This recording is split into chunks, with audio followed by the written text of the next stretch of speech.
Hello, I'm Sean Finnegan, and you are listening to Restitutio, a podcast to get you thinking about biblical and historical Christianity, to inspire you to follow Christ, and to convict you to lead a consecrated life.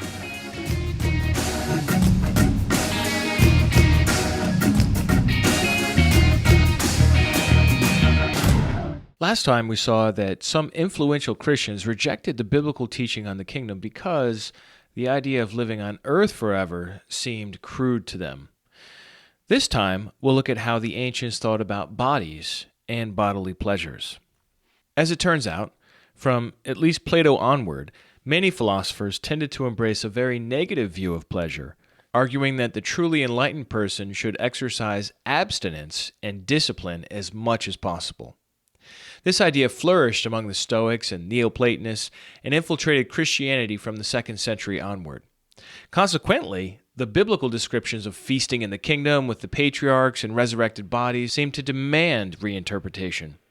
Additionally, kingdom deniers labeled kingdom advocates hedonists, as if their uncontrollable desire for pleasure motivated their belief in the kingdom. In this episode, I do touch on certain bodily pleasures, not in any kind of a graphic way, but just be warned, this might not be appropriate for children. This is Lecture 12 of the Kingdom of God class, originally taught at the Atlanta Bible College. To take this class for credit, please contact ABC so you can do the work necessary for a grade. Here now is episode 103, The Kingdom is Too Hedonic. Lecture number 12. This is part 2 of 3 in Rejecting the Kingdom, and this is reason number 2. The kingdom of God is too hedonistic or hedonic. Apart from thinking the biblical doctrine of the kingdom was too crude and unsophisticated, the ancient Christians also thought it was too hedonic or hedonistic. Hedonism comes from a Greek word, hedoni, and this word means pleasure, enjoyment, or delight. And as a result of that, the word hedonism means the belief that pleasure is life's goal. Famously, the ancient Epicureans thought that pleasure was life's goal, and the Stoics liked to make fun of them and accuse them of being shallow, or I don't know what they accuse them of. Accuse them of being pleasure seekers. Our plan for this lecture is fourfold. 1, to show you that some Christians rejected the kingdom belief because it was too hedonistic. So I'm going to, like last time, show you actual quotes from primary sources of Christians who charge those who believe in the kingdom as believing in it because they just want pleasure. And then 2, I want to explain why ancient people thought pleasure was bad, why they embraced asceticism. That's a nice vocabulary word, right? Which is actually the opposite of this right here. That's the belief that pleasure is bad. This is not life's goal, but it's to be avoided. Ascetics are those who deny pleasure because pleasure is bad. So first of all, I'm going to show you some early Christian quotes. Then I'm going to look at their culture and their beliefs about pleasure and asceticism. And then what we'll do, and this is really the fun part, we'll look at what the Bible says about bodily pleasures. And then last of all, take a look at how this affects us today. Here are some quotes from early Christians who thought the kingdom was too pleasure-centered. This is a guy named Gaius from the early 2nd century complaining and arguing against another guy named Cerinthus. And so Gaius says, but Cerinthus also, by means of revelations which he pretends were written by a great apostle, brings forth before us marvelous things, which he falsely claims were shown him by angels. And he says that after the resurrection, the kingdom of Christ will be set up on earth, and that the flesh, dwelling in Jerusalem, will again be subject to desires and pleasures This deluded wacko. How could he possibly imagine such unsophisticated, hedonic ideas? How could he do that? He goes on. And being an enemy of the scriptures of God, he asserts, with the purpose of deceiving men, that there is to be a period of 1,000 years for marriage festivals. Can you imagine that? Actual marriage festivals for 1,000 years. What could be worse? After Gaius in the 2nd century, we have Origen. He's always at the center of fighting against the kingdom, sadly. And Origen in the early 3rd century writes, certain persons then, refusing the labor of our thinking and adopting a superficial view of the letter of the law, and yielding rather in some measure to the indulgence of their own desires and lusts, being disciples of the letter alone, are of the opinion that the fulfillment of the promises of the future are to be looked for in bodily pleasure and luxury, and therefore they especially desire to have again, after the resurrection, such bodily structures as may never be without the power of eating and drinking and performing all the functions of flesh and blood. Man, that's a long sentence. Yeah. Anybody who thinks that humans are getting smarter and smarter hasn't read anyone ancient. So, once again, Origen is saying that, look, if you believe in a resurrected body that can eat and drink and experience bodily pleasure, then you only believe in that because you have out-of-control lusts in your life. Next, Origen, once again, and even as those who, because of the fact that they do not interpret the prophecies allegorically, suppose that after the resurrection we will eat and drink bodily food and drink, since also the words of the prophetic writings embrace such as these. Isn't that an incredible admission? He's like, look, you guys actually think we're going to eat and drink bodily food and drink, since also the words of the prophetic writings embrace such as these. In other words, you actually believe the Bible. So also what has been written concerning marriages of both men and women, keeping to the, here's his big point, literal, and supposing that we will take part in intercourse then, on account of which it is not even possible to have time for prayer when being in a state of defilement and uncleanness, partaking in sexual pleasures. So how did Origen feel about sex? Bad. Sex bad, right? Bodily pleasures, bad. Eating and drinking, bad. This guy didn't even wear shoes because he thought that that was too much catering to his flesh. He tried to sleep on the floor as much as possible throughout his life. He tried to avoid meat because meat tastes good. And he trained himself every day for the moment when the government would come and torture him.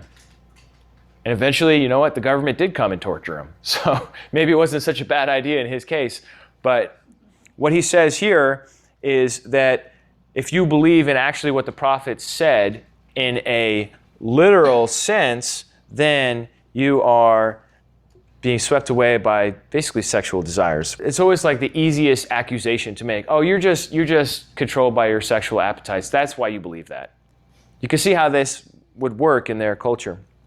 Dionysius, once again, from the mid-3rd century, he writes, for the doctrine which he, Cerinthus, taught was this, that the kingdom of Christ will be an earthly one, and as he himself was devoted to the pleasures of the body and altogether sensual in his nature, he dreamed that the kingdom would consist in those things which he desired, namely in the delights of the belly and of sexual passion.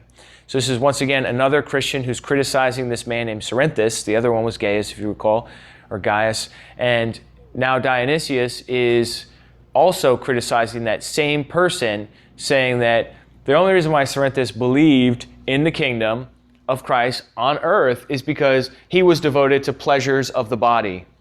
He wanted to have sex. That's why Cerinthus believes in the kingdom.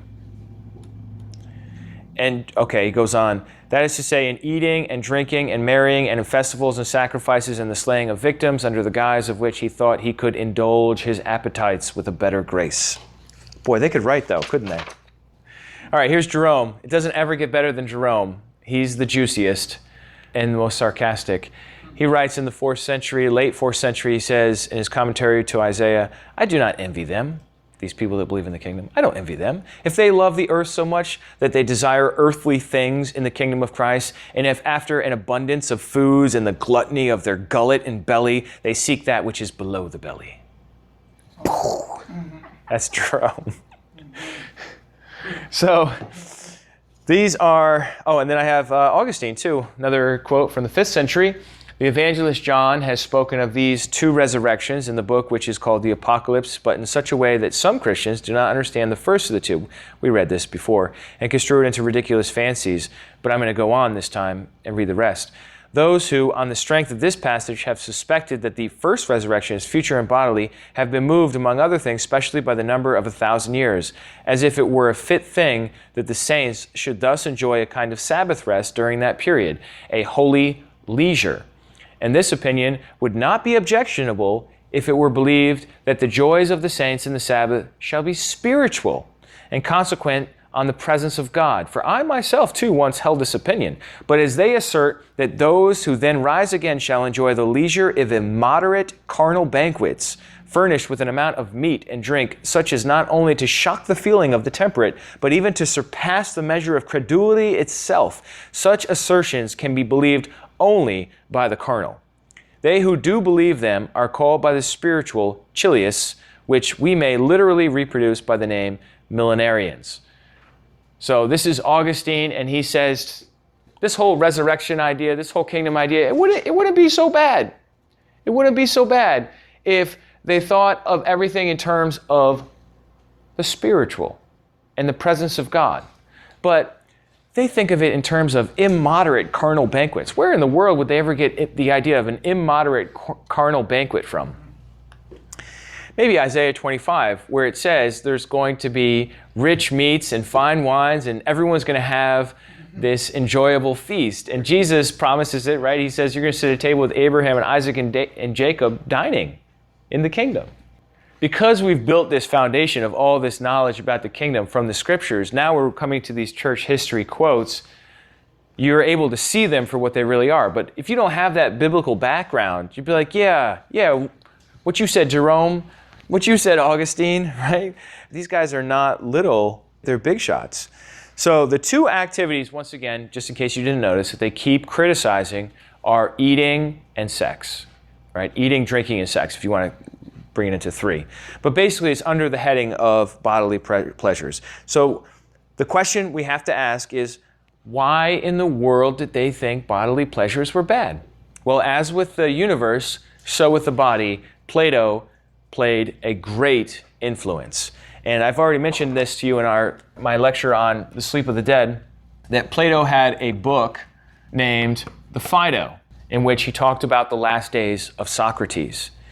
And just like the Timaeus, his book about creation, had a huge influence on educated thinkers, so the Phaedo had a huge influence on educated thinkers as well. And I'm just going to read you a little quote out of this. It might overlap a little bit with the quote we read before, but that's okay. This is what Plato says. Now, again, he's 400 years before Christ, but he's still speaking in the 3rd century after Christ. People are still reading him. Plato writes, and will he think much of the other ways of indulging the body, for example, the acquisition of costly raiment or sandals or other adornments of the body, instead of caring about them? Does he not rather despise anything more than nature needs? So this is Plato talking, well, it's actually Phaedo talking in Plato's book, the Phaedo, and he's asking the question, or maybe, this is Socrates asking the question of what a philosopher will want, right? And for these books, the way it works is the philosopher is the enlightened one. The philosopher is who you want to be. The philosopher gets out of the cave, right? So the question Socrates is asking here is, will he, the philosopher, think much of the other ways of indulging the body? And what does he mean by indulging the body? Getting nice clothes, getting nice shoes, getting, jewelry, adornments of the body, right? Clothes, shoes, jewelry. Maybe coats. Coats. Fancy hair. Fancy hair.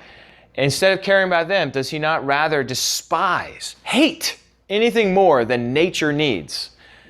So that's the way Socrates is saying the enlightened person, the educated person, the philosopher thinks about bodily adornments.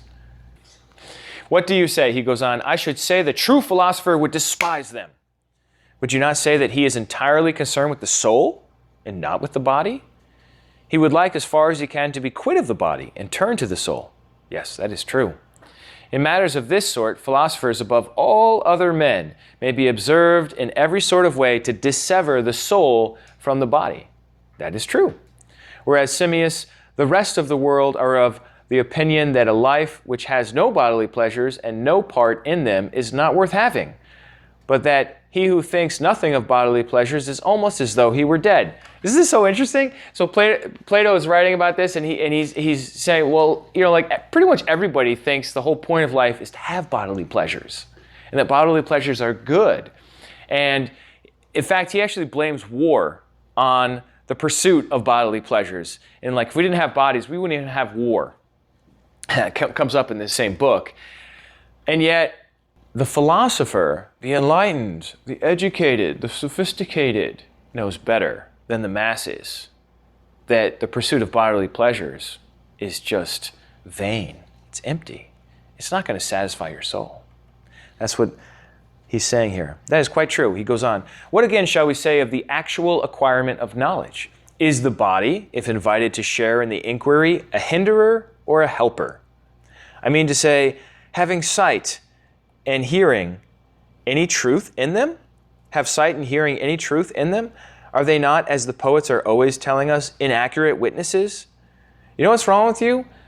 You know what's wrong with your education? You're depending on your ears and your eyes. That's what's wrong with your education. Yeah, and even if they are accurate, inaccurate, and indistinct, what is to be said of the other senses? For you will allow that they are the best of them. Certainly, he replied. Then when does the soul attain truth? For in attempting to consider anything in company with the body, she is obviously deceived. Yes, that is true. Then must not existence be revealed to her in thought, if at all? Yes. And thought is best when the mind is gathered into herself, and none of these things trouble her, neither sounds, nor sights, nor pain, nor any pleasure, when she has as little as possible to do with the body, and has no bodily sense or feeling, but is aspiring after being. That is true. So that's the Phaedo, paragraph 64 to 67. So what is he saying here? He's saying, look, the goal is to be radically independent from the body, even while you're still embodied, even while you're still alive.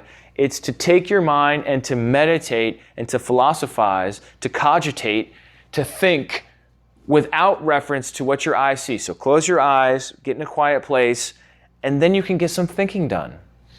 I don't know why, but this perspective was massively influential among thinkers. So to be clear, Plato's Phaedo set the stage and influenced people to think bodily pleasures were bad. Okay, that's what I'm tracing back. I'm not saying other people didn't say that too before him. I don't really know. I just know that in particular, Plato was very influential. These people are reading Plato. Philo's reading Plato. Origen's reading Plato. Everybody's reading Plato who's educated in our period, which is the first couple of centuries, first 4 centuries of the Christian era.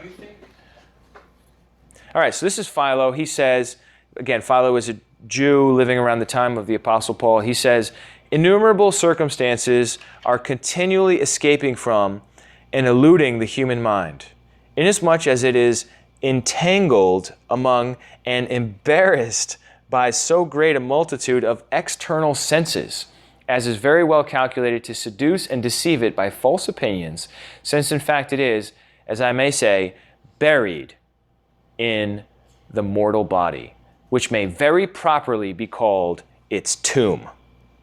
Isn't that crazy? So Philo says that your body is a tomb in which your soul is buried. In another place, Philo says, and these expounders of the law, having first of all laid down temperance as a sort of foundation for the soul to rest upon, proceed to build up other virtues on this foundation, and no one of them may take any meat or drink before the setting of the sun, since they judge that the work of philosophizing is one which is worthy of the light, but that the care for the necessities of the body is suitable only to darkness, on which account they appropriate the day to the one occupation and a brief portion of the night to the other. And some men, in whom there is planted a more fervent desire of knowledge, can endure to cherish a recollection of their food for 3 days without even tasting it, and some men are so delighted and enjoy themselves so exceedingly when regaled by wisdom, which supplies them with their doctrines and all possible wealth and abundance, that they can even hold out twice as great a length of time, and will scarcely at the end of 6 days taste even necessary food, being accustomed, as they say, that grasshoppers are, to feed on air, their song, as I imagine, making their scarcity tolerable to them. All right, I don't know what he's talking about, grasshoppers, but what he's talking about here is this group of very sophisticated, philosophizing ascetics, basically monks, but they're not Christian. And what do? All day long, they philosophize. They get out and they think and they figure out the mysteries of the universe. And then only at night, almost like the Muslim feast of Ramadan, right? Or the fast of only at night, once the sun sets, would they dare to eat food? Because it's like, eating food is like something that goes with the darkness. You know, you do it in shame. You're like, oh, off to the side, eat a little bit of bread. And they just eat bread. They just eat bread and water, and that's it. And you know, if they need it, they put a little salt on the bread. But you know, the really advanced ones don't even do that. And he says, you know, it's pretty common for people to go 3 days without food because you know they're just too busy thinking. And then the superstars, of course, go 6 days because they're like grasshoppers. They just eat the air. I mean, they're at a level that you don't even want to touch these guys. Philo, as we've seen, is so important because he's the middleman between Greek philosophy and Christian theology. You remember that? Before Origen, Clement of Alexandria is heavily influenced by Philo in the late 2nd century. In the early 3rd century, Origen is heavily influenced by Philo. And many other Christians as well, heavily influenced by Philo. So what does Philo do? He shows you how you can believe in the Bible, which for him is the Old Testament, and believe in Greek philosophy and make them work together. And Philo agrees with Plato over against Moses that food is bad and that the body is some sort of like awkward add-on to the thinking part. In those days, okay, so this is once again Philo, he says, and in those days when wine is not introduced, but only the clearest water, cold water for the generality, and hot water for those old men who are accustomed to a luxurious life. So that's luxury, man, hot water. It's really getting into it. And the table too bears nothing which has blood, but there is placed upon it bread for food and salt for seasoning, to which also hyssop is sometimes added as an extra sauce for the sake of those who are delicate in their eating. Like the real sissies in the group, they get a little hyssop, whatever hyssop is. But you know, the real tough ones, you know, they're drinking cold water and bread, and they don't even take the salt. All right, so let me just cover ever so briefly with you some of the other people influenced by Plato's Phaedo, other than Philo. These are not Christians, but they are, actually some of them are Christians, some of them aren't. But this guy is Pseudo-Crates. He is from the 1st century, and we have a statement from him in his Cynic epistles, chapter 11, that says, practice needing little, for this is nearest to God. Practice, it's almost like the modern movement of simple living, right? Where you're supposed to, minimalism, where you're supposed to not have very much. And it's interesting, this word practice is the Greek verb askeo, which is the word from which we get asceticism, which is the belief that pleasure is bad and to be avoided, right? And so asceticism, an ascetic is somebody who practices, just like an athlete, having little, not indulging their bodily appetites. Pseudo-Diogenes from the 1st century, another Cynic, says, but you continue in your training, which again is this word ascesis, which relates to asceticism, denying pleasure. But continue in your training just as you began it, and be eager to oppose in equal measure pleasure and toil. That's what you need to oppose. So says Pseudo-Diogenes. Musonius Rufus in the 1st century on training, Discourse 4, says, adapt to cold, heat, thirst, hunger, plain food, a hard bed, abstinence from pleasure, and endurance of strenuous labor. These people had a tough life. And it's all self-imposed. They didn't need to live this way, but they thought there was, like, if you had a soft bed, they'd look at you and be like, now, Anna, do you really need a soft bed? She said, oh, yeah. I need a soft bed. Here's Celsus from the 2nd century. Yeah. They lived like they... Yeah, these are philosophers. This is how the philosophers live because they're being influenced by Plato's Phaedo and this idea that the body is itself to be tamed and ignored as much as possible. Celsus, who is an anti-Christian, he writes a book against Christianity. And he writes, "For God does not rule the world in order to satisfy inordinate desires or to allow disorder and confusion, but to govern a nature that is upright and just. For the soul, indeed, he might be able to provide an everlasting life. While dead bodies, on the contrary, as Heraclitus observes, are more worthless than dung." Dead bodies worse than poop, man. The soul maybe can get eternal life, but dead bodies? Oh, he's making fun of the Christians. You'll see. God, however, neither can nor will declare, contrary to all reason, that the flesh, which is full of those things which is not even honorable to mention, is to exist forever. Resurrection is so dumb, people. That's what Celsus is saying. Because resurrection means you get what? Your body back. Your dead body back. So that's Celsus arguing against the Christians. This is quoted from a book called Against Celsus that Origen wrote trying to disprove Celsus, but in the process of writing that book, he quoted Celsus a lot so we can reconstruct what Celsus actually said. Sounds like he agreed with Celsus. Welcome to history. Yeah, he would agree with Celsus on some of this. Plotinus in the 3rd century, another non-Christian philosopher, in his Enneads, which is groups of 9, it's a Greek word for 9, he writes, "Reasoning and the act of the intellect, for instance, are not vested in the body. Their task is not accomplished by means of the body, which in fact is detrimental to any thinking on which it is allowed to intrude." So there's Plotinus likewise saying that body is anti-thinking and body is anti-philosophy.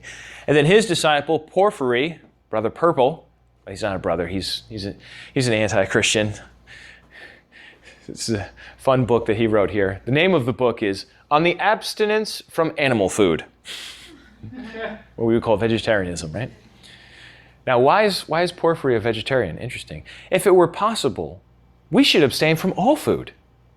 But since it is not, we should content ourselves, granting to nature what is necessary, and this of a like quality.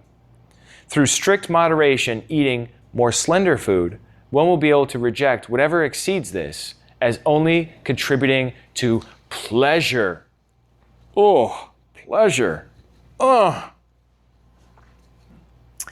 And so this idea infiltrates Christianity, and I can't wait to show you how.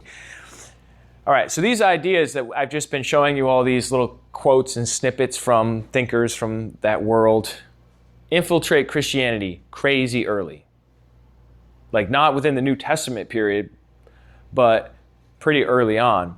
And what we see is in a lot of the apocryphal books, like in the 2nd century and the 3rd century, where they're telling stories about Jesus, they're telling stories about James, telling stories about John that are not part of the New Testament, right?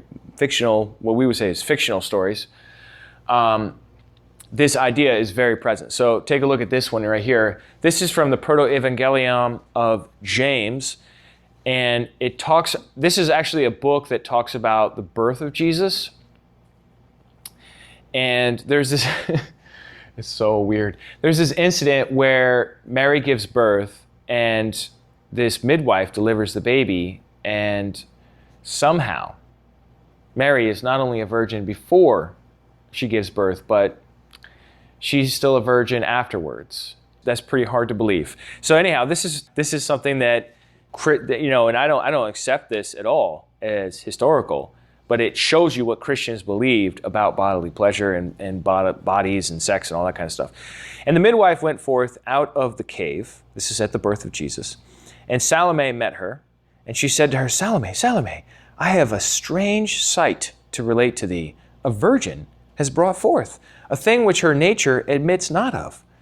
Then said Salome, As the Lord my God liveth, unless I thrust in my finger and search the parts, I will not believe that a virgin has brought forth. And the midwife went in and said to Mary, Show thyself, for no small controversy has risen about thee. And Salome put in her finger and cried out and said, Woe is me, for mine iniquity and mine unbelief, because I have tempted the living God. And behold, my hand is dropping off as if burned with fire. So her finger gets melted or whatever. And then Mary has to pray for her or bless her or something to heal the finger. Mary, this is the idea of the perpetual virginity of Mary. This is where Catholicism is. Yes. This is already pretty early. I don't have an exact date, but I know it's 2nd century, so it's somewhere in the 100s AD. It gets better. This is from the Acts of Paul and Thecla, which is probably a book you've never read. You can read it, though. It's available online for free, of course, like everything. It's an interesting story about this woman, Thecla, who hears Paul preaching, and she's about to get married to this guy, and she hears Paul preaching, and she just sort of like falls in love with Paul. And it's like this whole romance, except it's anti-sex. So like they don't ever like touch each other, but it's like a celibate romance, okay? It's just totally out there. But anyhow, this is from the Acts of Paul and Thecla. Blessed are the pure in heart, for they shall see God. Blessed are they who keep their flesh undefiled, for they shall be the temple of God. Blessed are the temperate, for God will reveal himself to them. Blessed are they that abandon their secular enjoyments, for they shall be accepted of God. Blessed are they who have wives, as though they had them not, for they shall be made angels of God. So if you have a wife as though you had not a wife, it means that you're remaining celibate within marriage. Blessed are the bodies and souls of virgins, for they are acceptable to God, and shall not lose the reward of their virginity. For the word of their Father shall prove effectual to their salvation in the day of his Son, and they shall enjoy rest forevermore. So this is allegedly the teaching of Paul, right? This does not at all agree with the teaching of Paul we have in the New Testament, but that's a side point. So Thecla was listening to this from her window, and she's just like, oh, this sounds so true. I just can't help but agree with this. And she did this for 3 days from the neighboring house. Then Thamyris ran into the street to observe who they were who went into Paul and came out from him. And he saw 2 men engaged in a very warm dispute, and said to them, Sirs, what business have you here? And who is that man within belonging to you, who deludes the minds of men, both young men and virgins, persuading them that they ought not to marry, but continue as they are? So again, this is somebody claiming that Paul is advocating not getting married. I promise to give you a considerable sum if you will give me a just account of him, for I am the chief person of this city. Demas and Hermogenes replied, We cannot so exactly tell who he is, but we know that he deprives young men of their intended wives and virgins of their intended husbands by teaching, there can be no future resurrection unless you continue in chastity and do not defile your flesh. So it's like, you could hear like the Christian teaching from the Bible there, like don't defile your flesh, don't follow the lust of your flesh, right? But here it's being applied even within marriage, which you don't ever see anywhere in the Old Testament or the New Testament. In fact, Paul says the exact opposite. He says if you, 1 Corinthians 7, if you deprive one another of your conjugal rights, as one translation puts it, then you're giving Satan an opportunity to tempt you. Right? So, I mean, it's totally... Paul who says it's better to get married than to grow. Yeah, right. Yep. He also says that. Well, anyhow, Thecla leaves her fiancé, and the city tries to kill her, and she's saved miraculously, baptizes herself in a water fountain with like killer seals in it, and then travels around with Paul, and then they eventually try to kill her again, and you know, she's like in this romance with Paul, but like there's no actual like romance part of it. Like there's no kissing, there's no touching, but like they're in love intellectually. All right, so then we have the Acts of John. The Acts of John. This comes from the 2nd century as well. And we read, "And whereas there was great love and joy unsurpassed among the brethren, a certain one, a messenger of Satan, became enamored with Drusiana." Drusiana is this beautiful, very virtuous Christian lady. "Though he saw and knew that she was the wife of Andronicus, to whom many said, 'It is not possible for thee to obtain that woman, seeing that for a long time she has even separated herself from her husband for godliness' sake. Art thou only ignorant that Andronicus, not being aforetime that which now he is, a God-fearing man, shut her up in a tomb, saying, Either I must have thee as the wife.'" Okay, so Andronicus, her husband. This is Drusiana's husband. Are you guys following me? Are you alive still? Yeah. So Drusiana is this really pure, chaste Christian woman. There's this other guy, I forget his name, but he wants to have relations with her. She's married. He's the messenger of Satan. Yeah, he's the messenger of Satan. Drusiana is married to Andronicus, and there's one incident where Andronicus actually shut her up in a tomb, saying, "Either I must have thee as the wife whom I had before, or thou shalt die." Her husband said that to her because she converted to Christianity, and she's like, "I don't want to have sex anymore." And he's like, "Well, either you're going to be my wife or you're going to die." And she chose rather to die than to do that foulness, which is basically have sex with your husband. "If then she would not consent for godliness' sake to cohabit with her lord and husband, but even persuaded him to be of the same mind as herself, will she consent to thee, desiring to be her seducer?" So Andronicus basically like, "All right, I'm not going to kill you. We'll just have to go on celibate." And so like, you think she's going to fall for you? I don't think so. "Depart from this madness which hath no rest in thee. Give up this dead which thou canst not bring to accomplishment." Well, the guy's name is Callimachus, the guy that wants Drusiana so bad. Drusiana found out about Callimachus and his lust for her. And she was so disturbed that her body could in some way inspire lust and sin in some other man that she fell ill and died. Just the thought that she could be a stumbling block to another person. So they buried her in this tomb, or it's not like buried like we bury. They placed her in this cave. And so Callimachus said, "Well, if I can't have you in life, I'll have you in death." And so he paid off a servant to access the tomb and attempted to rape her corpse. He undressed her, and he's just about to rape her when a huge snake bit the servant of Callimachus, who's like the lookout guy.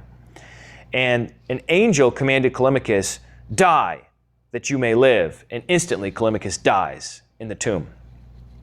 On the 3rd day, John entered with Andronicus, Drusiana's husband, into the tomb and raised them from the dead. And Callimachus repented. Okay, so that's this whole story, the Acts of John. It's just one part of the little story. But you see how they talk about bodily pleasure. Obviously wrong. So these documents show us that early Christians thought holy people shouldn't enjoy bodily pleasures, especially sex. This is Clement of Alexandria. By the standards of his own time, he's a moderate. He actually even believes it's okay to drink wine, but only one bowl. You should never have a refill. So Clement of Alexandria, and yet as a moderate, listen to how he talks about bodily pleasures. This is talking about the ideal Christian. He admires those who have adopted an austere life, those who are fond of water, the medicine of temperance, and flee as far as possible from wine, shunning it as they would the danger of fire. Clement goes on to say that he approves of sexual intercourse within marriage. So that's a little different than these other ones, right? But he goes on to say, "Pleasure sought for its own sake, even within the marriage bonds, is a sin, and contrary both to law and to reason." So you can have relations if you want to reproduce. But if you're doing it just to enjoy it, I'm sorry, but that's sin. Then in his other work, the Stromati's, Clement says that a Christian, quote, "tastes not the good things that are in the world, entertaining a noble contempt for all things here," end quote. Clement despises all money and dominion and, quote, hates the inordinate affections of the flesh, which possess the powerful spell of pleasure, end quote. He says, you should hold a noble contempt, and that all things that belong to the body or to creation and nutriment of the flesh are to be avoided. In short, his view is summarized, and this is a good way to think of it.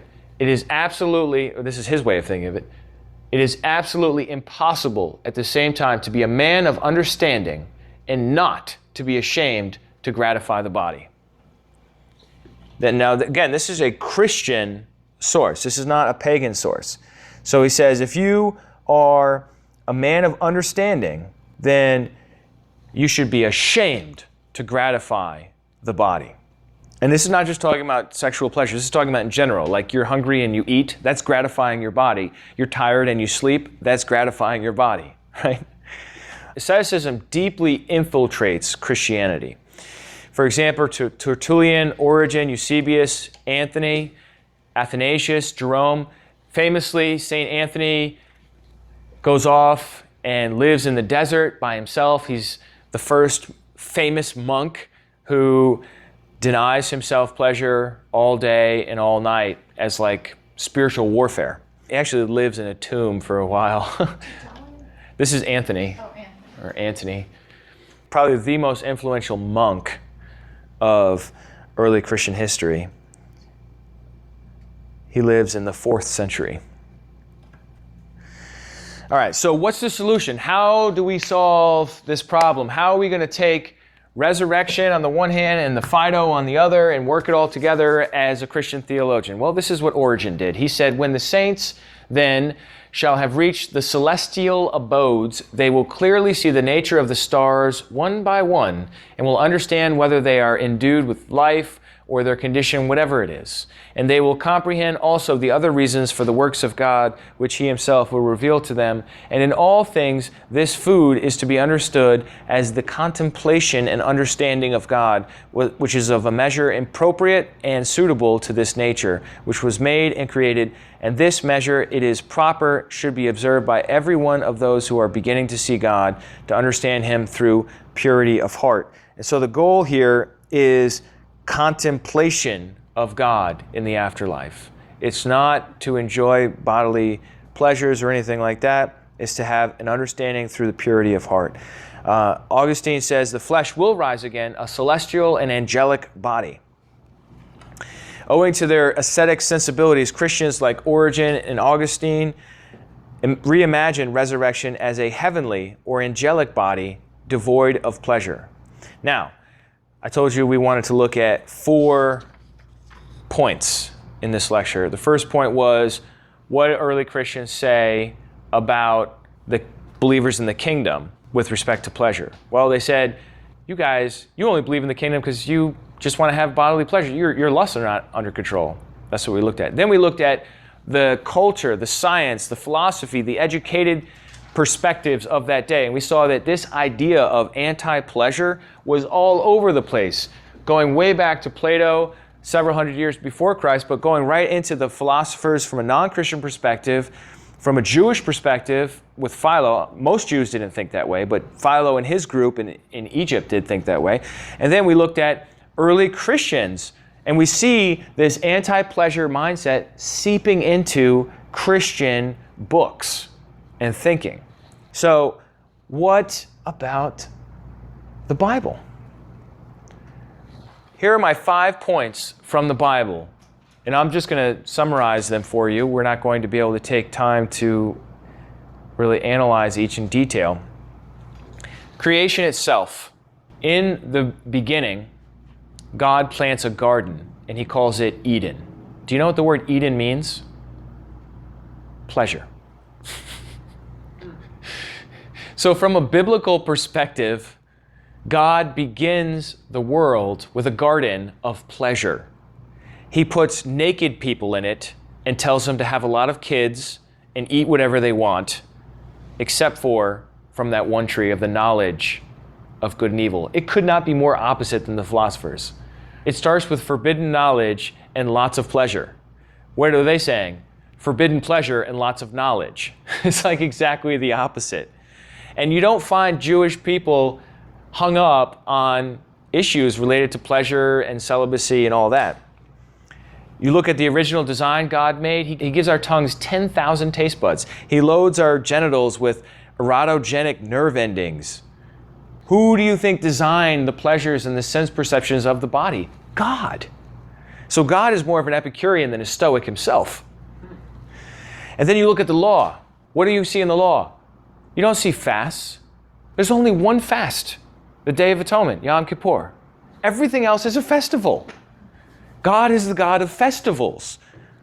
You've got the Feast of Unleavened Bread, the Feast of Weeks, the Feast of Trumpets, the Feast of Tabernacles. There's only one day of fasting. And then what is the Sabbath? Is the Sabbath a day to take off and torture yourself? No. It's a day of rest, a day of relaxation, a day to enjoy the works of your hands that you're doing all the other days, right? So even from the law perspective, it's pro-pleasure. And then you get into the wisdom literature. Forget about it there. You look at the Proverbs. This is Proverbs 5:18. Let your fountain be blessed and rejoice in the wife of your youth, a lovely deer, a graceful doe. May her breast satisfy you at all times. May you be intoxicated always by her love. There's a boundary, right? Because Solomon crossed that boundary and just went bananas. But Ecclesiastes 3:12 says, I know that there is nothing better for them than to be happy and enjoy themselves as long as they live. Moreover, it is God's gift that all should eat and drink and take pleasure in all their toil. This is exactly the opposite of the philosophers. Exactly the opposite. The philosophers said, don't take pleasure in eating and drinking or toil, labor, what you do. Whereas Ecclesiastes, the preacher, is saying, enjoy the work of your hands. Life is fairly meaningless, right? It doesn't say fairly. Life is just vanity and everything else, but at least you can eat and drink and take pleasure in your work, right? That's what he's saying there. So even the wisdom literature, you would think the wisdom literature would be the least likely to endorse pleasure. But the wisdom literature, the Proverbs, the book of Ecclesiastes, Song of Solomon, right? Song of Songs. It's like fireworks in that book. The whole endorsement of pleasure idea. All over the place. But then if you look at Jesus, Jesus goes to a wedding. Does that mean Jesus is pro-marriage? Why else would he go to a wedding? So what early Christians start doing is they start looking at Jesus. They're like, well, Jesus was single. Jesus didn't have sex, so obviously sex is bad. Yeah, but Jesus himself went to a wedding. And when they ran out of wine at the wedding, he took all that water, however many gallons that was, 120 gallons of water, and turned it into wine. So Jesus is pro-wedding and pro-wine. Obviously not drunkenness, but wine. Then we have Paul dealing with the ascetics of Colossae. In Colossae, there were some people who were saying, hey, pleasure's bad. Pleasure's bad. Paul directly addresses that. He says, do not let anyone disqualify you, insisting on self-abasement and worship of angels, dwelling on visions, puffed up without cause by any human way of thinking, and not holding fast to the head, from whom the whole body, nourished and held together by its ligaments and sinews, grows with a growth that is from God. If with Christ you died to the elemental spirits of the universe, why do you live as if you still belong to the world? Why do you submit to regulations? Do not handle, do not taste, do not touch. All these regulations refer to things that perish with use. They are simply human commands and teachings. These have indeed an appearance of wisdom in promoting self-imposed piety, humility, and severe treatment of the body, but they are of no value in checking self-indulgence. He's like, don't listen to these people that say don't eat, don't touch. These ones right here, regulations. Do not handle, do not taste, do not touch. Don't listen to that. Don't listen to that so-called wisdom. It just has an appearance of wisdom. You think you're going to deny your body what it needs, and then you're going to be a severe treatment body, and that's going to save you? That's not what's going to save you. Or in 1 Corinthians 7, which Josiah mentioned earlier, he says, look, if you're going to be overcome with sexual desire, then just get married. Just get married. That's 1 Corinthians 7. He says, the wife does not have authority over her own body, but the husband does. Likewise, the husband does not have authority over his own body, but the wife does. Do not deprive one another, except perhaps by agreement for a set time, to devote yourselves to prayer, and then come together again, so that Satan may not tempt you because of your lack of self-control. So I do want to balance this off on the other side, though, because the Jewish scriptures are very clearly pro-pleasure, eating. They have all these festivals, right? Pro-sex, pro-having lots of children, and all this. But at the same time, the Bible does put boundaries on pleasure. I want to be clear about that, right? So it'll say, okay, have alcohol, but then it'll say, don't get drunk. It'll say, all right, have sex, but keep it within marriage. What the Christian view is, or the biblical view is to say, all right, pleasure is good, pleasure is a gift from God, but it works in this boundary. And if you take it outside this boundary, then you've got lust, then you've got desire that is out of control and is going to ruin you. You want to take pleasure in your work? Go ahead, take pleasure in your work, but take a day off. Don't become a workaholic, right? So there are boundaries around these sorts of things in Scripture. And then last of all, what's our situation today? Our situation today, bringing things forward, is the exact opposite problem. We live in a culture that is obsessed with pleasure, obsessed with satisfying your desires. You watch the commercial on TV, and what does it say? You've had a long day. You deserve this piece of chocolate. You deserve this or that, right? That's our culture today. So a lot of the insights from this ancient mindset are the opposite of what we have today. So today, rather than telling the culture, hey, Christianity is pro-pleasure and everything else, they're like, who isn't pro-pleasure? Now today we're saying, well, actually, you really should limit sex to marriage.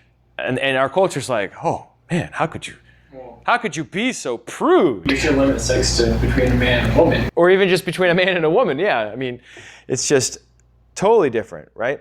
Everyone's obsessed with pleasure. We're all supposed to accept whatever gives you pleasure. You do you, I'm gonna do me, you do you, right? That's the mindset that we have today. So it's totally different. I can't really address that in this lecture. This is a Kingdom of God class, not like a cultural engagement class. But my point is, look at the reason why they rejected the kingdom. Reason number one, it was too crude. Because they thought the universe was this lower realm where change happened and change is bad, and living in this lower realm forever is dumb. Nobody believes that anymore. So that reason for rejecting the kingdom is now completely invalid. Reason number two for rejecting the kingdom is pro-pleasure. Well, nobody's anti-pleasure anymore. So that reason for rejecting the kingdom is now completely invalid. And next time we'll look at rejecting the kingdom for being too Jewish, which is the third major reason, third of three, at least that I found, why Christians rejected the kingdom. We'll see how they thought about that and why that's not valid tomorrow. I wonder what you think about all this. It is certainly a different world than the one we occupy today, but it's important to understand the past in order to understand how this important biblical doctrine got discarded and why we need to recover it today. If you'd like to read my paper from the 2013 Theological Conference, you can find it under articles on restitutio.org or in the show notes for this episode. Also, I just wanted to read out a couple of quick comments. One comes from last week's episode, 102, The Kingdom is Too Crude, where Patricia Littler writes, "Thank you, Sean. Good review. My comment is, let's not succumb to the science, so-called, of today. While it's true we should be good stewards of the earth, we should take care of what God has given us. However, God is not dependent on us and our care, for He is in charge and has set up the world as He pleases, and He will make it all new without us." Well, I certainly agree with the sentiment here that what God wants, God is going to get in the end. However, I'm not at all certain that He intends to do that without using people. I think it's important that we do get on board with what God thinks about the world and what God plans to do with the world. And as far as how He does that, that is up to Him. I know this maybe sounds silly, but I know if I was in charge of a cleanup project, I would have the people who made the mess clean up. And in the interest of stewardship and care for the world, I think we should put in an effort to try to take care of the place. Obviously, I'm not trying to say we should go to any kind of extreme. I'm not a strict environmentalist or anything like that, but I do believe in just basic stewardship principles. And I think probably most Christians have who take seriously what the Bible says in the book of Genesis. Also, on episode 100, Kingdom Allegiance, Paul Peterson writes, "What a fascinating lecture, and thanks for including the extensive notes. Is it too late to nominate this episode for the 2017 Restitutio All-Star Game?" Well, thanks, Paul. We'll have to wait and see which episodes went out for 2017 as far as the most downloads. I will release that information at the end of the year, just before New Year's, but hopefully this will be on there. This Kingdom Allegiance subject is something that is very important and very relevant to our situation today as well as kingdom citizens. So if you haven't yet listened to either of those two episodes that Patricia and Paul reference here, they are respectively episodes 102 and 100 of the Kingdom of God class, lectures 9 and 11, and check those out at restitutio.org, or you could just subscribe in your phone or tablet and get that information. Thanks for listening. Stay tuned for a new episode coming out on Sunday, and remember, the truth has nothing to fear.